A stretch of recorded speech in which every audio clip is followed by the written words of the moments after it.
Marvel జొంబీస్‌లో episode 3 వచ్చేసి మనకు వకాండా అంటే ఇన్ఫినిటీ వార్‌లో ఏ విధంగా అయితే థోర్ ఎంట్రీ వకాండాకు వెళ్ళి విజన్ నుంచి స్టోన్ సపరేట్ చేయడం అవి ఉంటుంది కదా, ఆ టైం పీరియడ్‌లో చూపిస్తూ వకాండా మొత్తం ఇన్ఫెక్టెడ్ అయిపోయినట్టు అక్కడికి ఆల్రెడీగా థానోస్ ముందే అంటే కెప్టెన్ అమెరికా విజన్ వెళ్ళడానికి ముందే రావటం, దాని తర్వాత అక్కడ వాళ్ళు ఇన్ఫెక్టెడ్ అవ్వడం, అక్కడ అతనికి ఐ స్టోన్ ఉండడంతో వకాండాలో వేరే దారి లేక డాక్టర్ స్ట్రేంజ్ అలాగే స్పైడర్ మ్యాన్ వీళ్ళంతా బాగా ఇరుక్కొని బ్లాక్ ప్యాంథర్ వీళ్ళంతా కష్టపడి పోరాడుతున్న సమయంలో అక్కడికి థోర్ రావడం, చాలా కష్టం మీద అన్నీ ప్రయత్నాలు చేసినా కానీ అతన్ని భారీగా ఓడించేంత పని చేస్తాడు.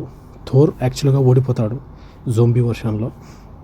దాని తర్వాత వకాండా కోసం అని చెప్పేసి ఈ వైబ్రేనియం ఫ్రైన్ సీక్వెట్ ఉంది కదా, ట్రైన్ది సీక్వెన్స్ ఫైట్ది, ఆ సబ్వేలేకి థానోస్ని ఈ బ్లాక్ ప్యాంథర్ వచ్చేసి కిందికి తోసేయడంతో ఇద్దరు అక్కడే కొలాప్స్ అయిపోతారు, అంటే చనిపోతారు మొత్తం అంతా. ఆ స్టోన్స్ కూడా అక్కడే డిస్ట్రాయ్ అయిపోతుంది. డాక్టర్ స్ట్రేంజ్ స్పైడర్ మ్యాన్ మాత్రం ఒక పోర్టల్ ఓపెన్ చేసి బయటపడడానికి బయటికి వచ్చి కామాతాజ్కి వచ్చేస్తారు. దీని తర్వాత ఇక్కడ మనకు బ్రతికున్న టీం వచ్చేసి థండర్ బోల్ట్స్ అండ్ షాంగ్-చి టీం ఉంది కదా, వీళ్ళంతా వచ్చేసి అస్గార్డ్ కోసం అని చెప్పేసి మిస్ మార్వెల్ చెప్పడంతో, అదే కమాలా ఖాన్ చెప్పడంతో వెళ్తారు. అస్గార్డ్కి వెళ్ళినప్పుడు అక్కడ వెల్కరీ ఉంది కదా, వెల్కరీ ఎంట్రీలోనే మొత్తం జోంబీస్ని చంపేస్తూ జాగ్రత్తగా చూసుకుంటూ ఉంటుంది. అక్కడికి ఎంట్రీ కోసం మామూలుగా బ్లేడ్లో మూన్ నైట్లో ఉన్న ఉసుకా అనే ఒక డెత్ దేవత ఉన్నాడు కదా, అతనికి బ్లేడ్తో కనెక్ట్ అయి ఉంటాడు. అది రావటం, వాళ్ళిద్దరూ మాట్లాడటం, వెళ్ళటం, పర్మిషన్ తీసుకొని లోపలికి వెళ్ళిన తర్వాత థోర్ ఓడిపోయిన తర్వాత ఎవరితో మాట్లాడలేదు, డిప్రెషన్లోకి వెళ్ళిపోయాడని చెప్తూనే అక్కడ ఉన్న వాళ్ళనంతా వాండా తన వశం చేసుకొని, అంటే అక్కడి వరకు ప్రస్తుతానికి సిచ్యువేషన్కి ఏమీ తెలియనట్టుగా మంచిదానిలా ప్రవర్తిస్తుంది. కానీ డాక్టర్ స్ట్రేంజ్లో ఏ విధంగా అయితే ఫస్ట్లో కెప్టెన్ చావెజ్ని ఎందుకు తీసుకురాలేదని ఒక ఇల్యూజన్ క్రియేట్ చేస్తుంది కదా, ఆ విధంగా ఇక్కడ రీక్రియేట్ చేయడంతో వెల్కరీ రివర్స్ అవడంతో అక్కడ మళ్ళీ ఒక యుద్ధం మాదిరి స్టార్ట్ అవుతుంది. యాక్చువల్గా ఈ ఇన్ఫినిటీ వార్లో ఏ విధంగా అయితే థోర్ ఎంట్రీ ఉంటుందో అదే మాదిరిగా ఇక్కడ వాండాతో ఒక ఫైట్ ఉంటుంది. అది యానిమేషన్ అయినా కానీ సూపర్గా ఉంది. ఆ క్రియేషన్ మొత్తం అంతా, ఈ వాండా పవర్స్ కానీ, థోర్ పవర్స్ కానీ, థండర్స్ కానీ అన్నీ సూపర్గా అంటే సూపర్గా చేశారు. చివరికి వీళ్ళందరూ పారిపోతున్న సమయంలో ఎట్టకేలకు వేరే దారి లేక థోర్ తన పవర్స్ను అంతా తీసుకొని వాండాను ఓడించడానికి చాలా ప్రయత్నిస్తారు.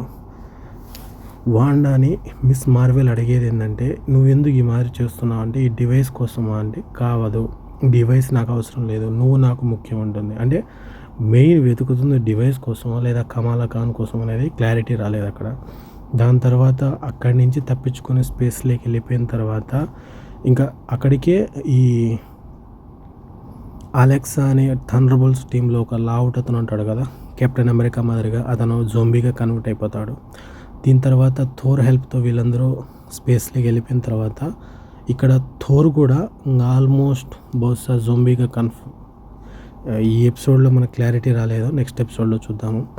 జోంబీగా కన్వర్ట్ అయి ఉంటాడో లేదంటే వాండా చేతిలో థోర్ ఓడిపోయినట్టే చూపిస్తారు. ఎందుకంటే ఒక భయంకరమైన ఫైట్ జరుగుతుంది.